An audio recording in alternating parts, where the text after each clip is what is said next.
देखिए वाटर में जब कोई एक ऑब्जेक्ट होता है तो रियल केस में जहां होता है वो हमें वहां नहीं दिखता है, एक्चुअली वो होता कहीं और है, दिखता कहीं और है, होता कहीं और है और दिखता कहीं और है। सो रियल डेप्थ कुछ और होता है, अपेरेंट डेप्थ कुछ और होता है।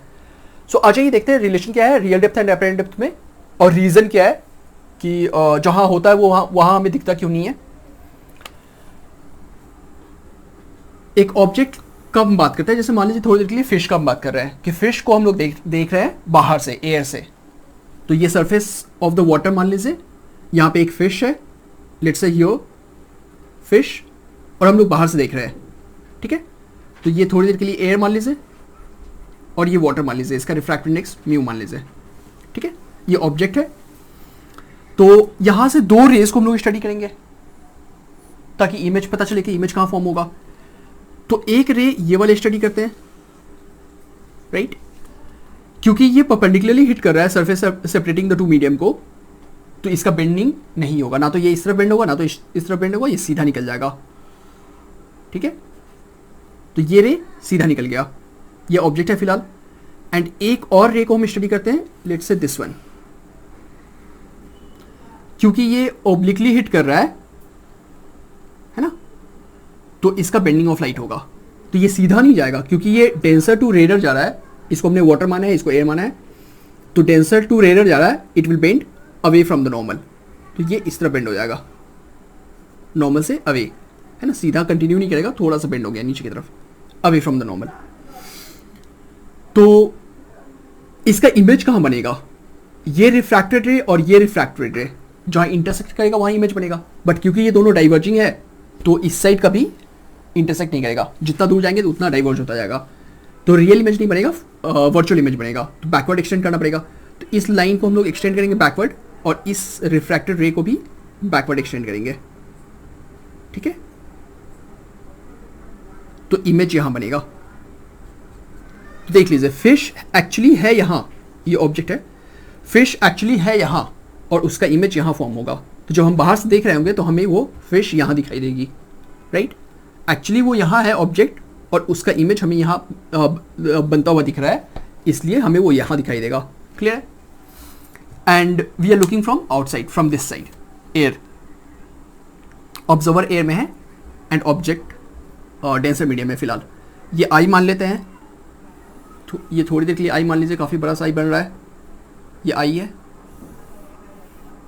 ठीक है, ये आई मान लीजिए। एंड हम लोग almost normal view, actually I इतना बड़ा नहीं है तो उसको हम लोग डिस्कस करेंगे अभी थोड़ी देर में कि उसका क्या इफेक्ट होगा। एंड हम लोग बात कर रहे हैं कि for almost normal view, object यहाँ है तो हम लोग ऑलमोस्ट नॉर्मल से देख रहे हैं, हम लोग ऑब्जेक्ट यहाँ है तो हम लोग ऑलमोस्ट यहाँ से देख रहे हैं, ऐसा नहीं कि हम लोग बहुत साइड से देख रहे हैं, ऐसा नहीं है, ऑलमोस्ट नॉर्मल व्यू के लिए हम लोग बात कर रहे हैं। तो एंगल ऑफ इंसिडेंस नॉर्मल के साथ होता है, तो this is angle of incidence, normal के साथ इंसिडेंट रे का angle. And angle of refraction again normal के साथ होता है, राइट। इस पॉइंट का नाम दे दीजिए ए, इस पॉइंट का नाम दे दीजिए बी, इस पॉइंट का देखिए ये एंगल अगर आई है तो ये भी आई बनेगा, है ना, ऐसा जेड कुछ फॉर्म हो रहा है तो ये आई है तो ये भी आई बनेगा, सॉरी ये आई है, और ये आर है तो ये भी आर बनेगा, राइट, ये आर है तो ये भी आर बनेगा, दो पैरेलल लाइंस है एंड उसको एक लाइन ऐसे कट कर रहा है तो ये एंगल और एंगल सेम होगा, तो ये आर है तो ये भी आर बनेगा, राइट। तो यहां पे हम लोग स्नेल्स लॉ यूज करेंगे एट पॉइंट बी। तो at point B using sine i by sine r equal to mu two by mu one, sine i by sine r is equal to mu two by mu one, ठीक है। अब हम लोग बात कर रहे हैं फॉर ऑलमोस्ट नॉर्मल व्यू, तो जो हम लोग देख रहे हैं वो ऑलमोस्ट यहां से देख रहे हैं, ऐसा नहीं कि हम लोग इस साइड से देख रहे हैं, बहुत दूर से देख रहे हैं, ऐसा नहीं है।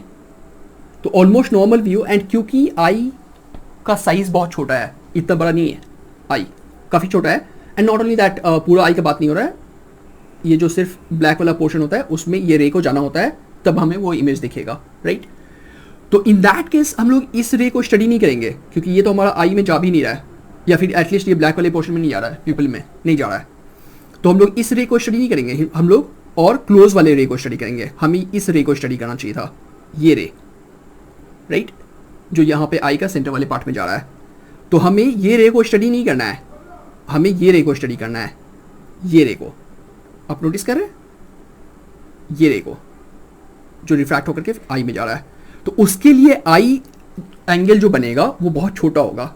फॉर दिस रे, मैं बना नहीं रहा हूँ, फॉर दिस रे ऑलमोस्ट नॉर्मल व्यू में जब हम बात कर रहे हैं एंड आई का साइज क्योंकि जो बहुत छोटा है, तो फॉर दिस रे ये वाले रे को हमें स्टडी करना चाहिए, ये वाले रे को, राइट। उसके लिए एंगल ऑफ इंसिडेंस बहुत छोटा होगा, एंगल ऑफ रिफ्रैक्शन भी बहुत छोटा होगा, तो आई और आर बहुत छोटा होगा। कंडीशन है for almost normal view and क्योंकि आई का साइज बहुत छोटा है, उसके लिए angle of incidence i and angle of refraction r बहुत छोटा होगा, राइट। इस रे को हम लोग स्टडी नहीं करेंगे। अभी मैंने वो इसलिए नहीं बनाया क्योंकि बहुत छोटा सा अगर वैसे बनाता तो फिर काफी कंजेस्टेड सा बन जाता, कुछ दिखता नहीं सही से, राइट। तो एंगल आई और एंगल आर बहुत छोटा है एंड फॉर स्मॉल एंगल हम लोग साइन थीटा को टैन थीटा भी लिख सकते हैं। तो ये टैन ए बन जाएगा और ये टैन आर बन जाएगा। म्यू टू है जिसमें रिफ्रैक्टेड मीडियम होता है, वो होता है म्यू टू, जिसमें रिफ्रैक्टेड रे होता है। तो म्यू टू है आपका एयर, तो उसका रिफ्रैक्टिव इंडेक्स है 1, और म्यू 1 जिसमें इंसिडेंट रे है ना, जिसमें इंसिडेंट रे ये दोनों, उसका रिफ्रैक्टिव इंडेक्स है mu. Okay, tan i from this triangle O A B tan i बनेगा, tan ऑफ दिस एंगल बनेगा perpendicular by base A B by A O. तो tan i बनेगा A B by A O. Similarly tan r, इस right angle triangle की बात हो रहा है, tan r perpendicular by base A B by A I. तो A B by A I is equal to 1 by mu, right. Okay, A B गया तो ये बन जाएगा A I by A O is equal to 1 by mu, right. तो A I equal to A O by mu and A I हमारा apparent depth है, ए आई apparent depth है क्योंकि एक्चुअली फिश है यहां और हमें दिखाई दे रही है यहाँ। तो ये रियल डेप्थ होगा ए ओ और ए आई अपेरेंट डेप्थ होगा जहाँ पे इमेज बन रहा है। तो ए आई हमारा अपेरेंट डेप्थ है और ये रियल डेप्थ है। तो फॉर्मूला आ रहा है apparent depth is equal to real depth by refractive index mu. Clear है? Apparent depth equal to real depth by mu. अब हम लोग शिफ्ट फाइंड करेंगे। शिफ्ट का फॉर्मूला क्या आएगा? तो देखिए शिफ्ट होगा दिस मच, ये यहां से यहां तक, यहां से यहां तक, राइट। क्योंकि ऑब्जेक्ट है यहां और दिखाई दे रहा है यहां, ऑब्जेक्ट है यहां और इमेज बन रहा है यहां, तो ये होगा शिफ्ट ओ आई। तो शिफ्ट बनेगा, यहां पे कर लेते हैं, शिफ्ट बनेगा O I, right, O I which is equal to O A minus I A. तो इसको हम लोग लिख सकते हैं O A minus I A, O A minus I A shift बनेगा, right. O A real depth है और आई ए अपेरेंट डेप्थ है। तो आई ए को हम लोग यहां से सब्स्टिट्यूट कर सकते हैं, आई ए ओ बाई म्यू या ओ ए बाई म्यू, एक ही बात है। ओ ए कॉमन ले लीजिए तो बन जाएगा 1 माइनस 1 बाई म्यू, और ये रियल डेप्थ है। तो एक्चुअली शिफ्ट बनेगा real depth into 1 minus 1 by mu. So this is the formula of shift. यहां से आपको ये दिख रहा है कि जितना ज्यादा रियल डेप्थ होगा उतना ज्यादा शिफ्ट होगा, राइट। जितना ज्यादा रियल डेप्थ होगा उतना ज्यादा शिफ्ट होगा। क्लियर? और इससे आपको ये भी क्लियर हो रहा है, एक कॉन्सेप्चुअल क्वेश्चन होता है, जैसे ये वाटर सरफेस है, ऊपर एयर है, नीचे वाटर है। अगर हम एक रॉड ऐसे इंसर्ट करते हैं ऐसे, तो ये हमें रॉड ऐसा दिखाई नहीं देता है। अगर आप देखेंगे रॉड को ऐसे डाल के देखेंगे अंदर वाटर में, सम पार्ट बाहर है सम पार्ट अंदर है, तो ये रॉड आपको ऐसा दिखाई देगा। ये तो बाहर वाले तो ठीक है एज इट इज दिखाई देगा, बट अंदर वाले पोर्शन आपको ऐसा दिखाई देगा, बेंड किया हुआ। ये पोर्शन आपको कुछ ऐसा दिखाई देगा रॉड, राइट, लगेगा जैसे रॉड टिल्ट हो गया। तो क्योंकि इसका रियल डेप्थ ज़्यादा है इस पॉइंट का, तो इसका शिफ्ट भी ज़्यादा होगा, तो ये ज़्यादा शिफ्ट करेगा ऊपर की तरफ। इसका रियल डेप्थ और कम है, यहाँ से यहाँ देखा जाए रियल डेप्थ का और कम है तो इसका शिफ्ट और कम होगा, इसका रियल डेप्थ और कम है तो इसका शिफ्ट और कम होगा, इन दैट वे। तो ये रीज़न समझ में आया कि एक रॉड को अगर आप वाटर में डालते हैं, पार्शली इमर्स करते हैं, तो वो आपको टेढ़ा क्यों दिखता है। Higher the real depth higher will be shift. तो ये शिफ्ट का फॉर्मूला हो गया, ये अपरेंट डेप्थ का फॉर्मूला हो गया। क्लियर है। नेक्स्ट केस में अब हम लोग देखेंगे उल्टा। अभी ऑब्जेक्ट था फिश और मैन ऑब्जर्वर था, या बर्ड ले लीजिए इसको। ऑब्जेक्ट फिश है, फिश जो है वो ऑब्जेक्ट है एंड बर्ड ऑब्जर्वर है। अब हम उल्टा बात करेंगे कि बर्ड इस बार ऑब्जेक्ट होगा और फिश ऑब्जर्वर होगी। तो फिश को बर्ड कहां दिखेगा वो देखना है। अभी इन दिस केस क्या हो रहा है कि फिश को, सॉरी बर्ड को ये फिश और पास दिख रही है, जहां एक्चुअली है उससे और पास दिख रही है।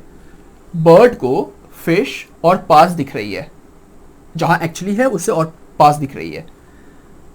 बट क्या उल्टा सेम, उल्टा वाले केस में भी सेम आएगा या फिर डिफरेंट आता है? अजय ये देखते हैं कि फिश को बर्ड और पास दिखेगी या और दूर दिखेगी। अच्छा ये नेक्स्ट केस का देखते हैं। ये सेकेंड केस का बात कर रहे हैं। इस बार ऑब्जर्वर है फिश एंड ऑब्जेक्ट है बर्ड। इस बार ऑब्जर्वर फिश है, मतलब फिश बर्ड को देख रही है, बर्ड और पास दिखेगी या और दूर। अपरेंट डेप्थ क्या होगा, रिलेशन भी फाइंड करना है real depth and apparent depth के बीच में। सो ये मान लीजिए सरफेस ऑफ द वाटर है, इसको एयर ले लीजिए एंड ये वाटर, इसका रिफ्रैक्टिव इंडेक्स म्यू ले लीजिए। इस बार ऑब्जेक्ट है बर्ड, ये ऑब्जेक्ट है बर्ड है और यहां से फिश देख रही है, तो फिश को ये बर्ड और पास दिखाई देगी या और दूर दिखाई देगी, ये हमें फाइंड करना है एंड रिलेशन भी फाइंड करना है। तो इस बार फिर से दो रे हम बनाते हैं ताकि इमेज पता चले कि इमेज कहां बनेगा। तो एक रे हमने ये लिया क्योंकि ये परपेंडिकुलरली हिट कर रहा है surface separating the two mediums को, इसलिए इसका बेंडिंग ऑफ लाइट नहीं होगा, ये रे सीधा निकल जाएगा, राइट। और एक और रे को देख लीजिए, लेट्स से ये वाले। सो ये दो रे को हमने स्टडी करते हैं। ओब्लिकली हिट कर रहा है, नॉर्मल, राइट। तो ये रे सीधा नहीं जाएगा, बेंडिंग ऑफ लाइट होगा क्योंकि ये रेयर टू डेंसर जा रहा है। ये रे हमेशा ऑब्जेक्ट से निकलता है, तो ये दो रेस का हम बात कर रहे हैं। तो ये रेयर टू डेंसर जा रहा है, it will bend towards the normal, rarer to denser के केस में। तो ये सीधा नहीं जाएगा, ये थोड़ा सा बेंड कर गया, ठीक है। ये कंटिन्यू नहीं किया अपना पाथ को, थोड़ा सा बेंड कर गया इस तरफ, नॉर्मल की तरफ। तो इमेज कहां बनेगा, तो ये रिफ्रैक्टेड रे और ये रिफ्रैक्टेड रे जहां इंटरसेक्ट करेगा वहां इमेज बनेगा, लेकिन आगे ये इंटरसेक्ट नहीं करेगा क्योंकि जितना आप आगे जाएंगे दोनों के बीच में सेपरेशन और बढ़ता जाएगा। तो रियल इमेज नहीं बनेगा, वर्चुअल इमेज बनेगा। उसके लिए आपको बैकवर्ड एक्सटेंड करना पड़ेगा। और इस बार ऑब्जर्वर फिश है, सो ये आई ले लीजिए क्योंकि इतना बड़ा आई है नहीं, तो इसका हम लोग डिस्कस करेंगे। ये आई है, थोड़ी देर में हम लोग इसको डिस्कस करेंगे किसका क्या चक्कर है। इमेज कहाँ बनेगा वो देख लीजिए। इमेज होगा इंटरसेक्शन ऑफ टू रिफ्रैक्टेड रे। तो इसको अगर आप बैकवर्ड एक्सटेंड करेंगे, राइट, एंड ये रिफ्रैक्टेड रे को अगर आप बैकवर्ड एक्सटेंड करेंगे, जहां इंटरसेक्ट करेगा वहां इमेज बन जाएगा। क्योंकि बैकवर्ड एक्सटेंड करके बन रहा है, तो इसलिए ये वर्चुअल इमेज होगा, तो यहाँ पे वर्चुअल इमेज बनेगा। तो फिश को ये बर्ड और दूर दिखाई देगी, एक्चुअली जहां है वहां से और दूर दिखाई देगी। बर्ड एक्चुअली यहां है और उसे दिखाई देगी यहां पे फिश को, राइट। एंगल्स का बात कर लेते हैं। ये है आपका नॉर्मल के साथ में, ये है एंगल ऑफ इंसिडेंस, ये पूरा ब्लू वाले का बात हो रहा है। ये है एंगल ऑफ इंसिडेंस आई और ये है angle of refraction r, right. ये आई है तो ये भी आई बनेगा, ये वाले एंगल है ना, interior alternate angle Z form हो रहा है। ये आई है तो ये भी आई बनेगा, राइट। और ये आर है तो ये भी आर बनेगा, है ना। आप देख सकते हैं ये लाइन का कंटिन्यूएशन है। तो ये एक स्ट्रेट लाइन है और दो पैरेलल लाइंस को कट कर रहा है, तो ये आर है तो ये भी आर बनेगा, राइट। ये लाइन और ये लाइन पैरेलल है और ये स्ट्रेट लाइन उसको कट कर रहा है, तो ये आर है तो ये भी आर बनेगा। क्लियर है। Let this point be A and this point be B. using Snell's law at point B. So sin I by sin R, sin I by sin R is equal to mu2 by mu1. ये तो general formula है, right. For small angle, क्योंकि I इतना बड़ा है नहीं, right, I काफी छोटा होगा. और फॉर ऑलमोस्ट नॉर्मल व्यू हम लोग ऐसा नहीं कि ठीक है I आप छोटा लेंगे तो ऐसा नहीं कि यहाँ पे आप I डाल दें, ऑब्जर्वर यहाँ पे है, ऐसा नहीं है. जहाँ ऑब्जेक्ट है उसी के ऑलमोस्ट नॉर्मल से हम देख रहे हैं यहाँ कहीं से, for almost normal view. And क्योंकि I का साइज बहुत छोटा है तो इन दैट केस हम लोग इस वाले रे को स्टडी नहीं करते हैं, हम लोग इस रे को स्टडी करेंगे, राइट. यहाँ से रे जो ऐसे आएगा, यहाँ से ऐसे आएगा, रिफ्रैक्ट होकर के I में चला जाएगा, right. So in that case जब हम लोग इस रे को स्टडी करेंगे तो उस केस में एंगल ऑफ इंसिडेंस I, ये वाला एंगल बहुत छोटा बनेगा, एज वेल एज ये R भी बहुत छोटा बनेगा. जब आप एक्सटेंड करेंगे तो R भी बहुत छोटा बनेगा. सो फॉर ऑलमोस्ट कंडीशन ये है कि for almost normal view and since the size of the I is very small, not only I, ये जो ब्लैक वाली पोर्शन है पीपल उसका आप बात कर रहे हैं, वो क्योंकि काफ़ी छोटा है और रे तो उसी में जाना है तो उसके लिए बात हो रहा है. तो उसके लिए angle of incidence i and angle of refraction r will be very small. And अगर एंगल्स बहुत स्मॉल है तो साइन थीटा को हम लोग थीटा लिख सकते हैं, टैन थीटा भी लिख सकते हैं. तो साइन आई को हम लोग टैन आई लिखेंगे एंड साइन आर को टैन आर. म्यू2 सेकेंड मीडियम, जिसमें इंसिडेंट रे होता है वो होता है फर्स्ट मीडियम, और जिसमें रिफ्रैक्टिव रे होता है वो होता है सेकेंड मीडियम. तो म्यू2 होगा हमारा म्यू, और म्यू1 है air 1, right. Tan I from this right angle triangle, tan I बनेगा perpendicular by base A B by O A, A B by O A, perpendicular by base. And tan R फिर से ए B by I ए, इस right angle triangle का बात हो रहा है. तो टैन आर बनेगा A B by I a, ठीक है, इज इक्वल टू म्यू. ए बी गया तो ये बन जाएगा आई ए, ये ऊपर जाएगा, by O A is equal to mu, right. So I A is equal to O A into mu. And I A ये हमारा अपेरेंट डेप्थ है, आई ए अपेरेंट डेप्थ है, राइट.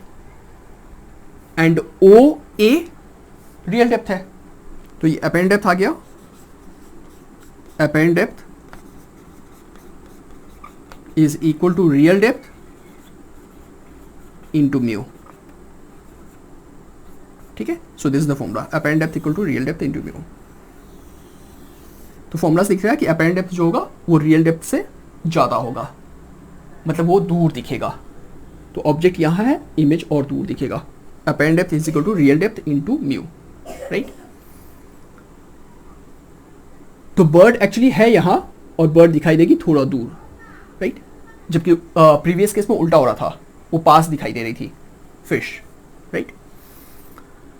ओके, अब हम लोग शिफ्ट फाइंड करेंगे. तो shift के लिए देख लीजिए, शिफ्ट होगा ओ आई, क्योंकि रियल केस में है यहाँ दिखाई दे रही है यहाँ, तो this is the shift O I, shift O I. और ओ आई जो बनेगा वो बनेगा I A minus O A, I A minus O A, I A minus O A is the shift, this much. I A आपका apparent depth है और यहाँ से आई ए आ रहा है ओ A into mu, O A into mu minus O A common ले लीजिए, ये आ गया म्यू माइनस 1, ये हो गया शिफ्ट. और O A is the real depth,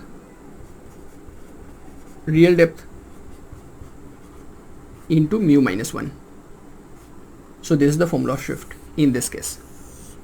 shift होगा real depth into mu minus 1.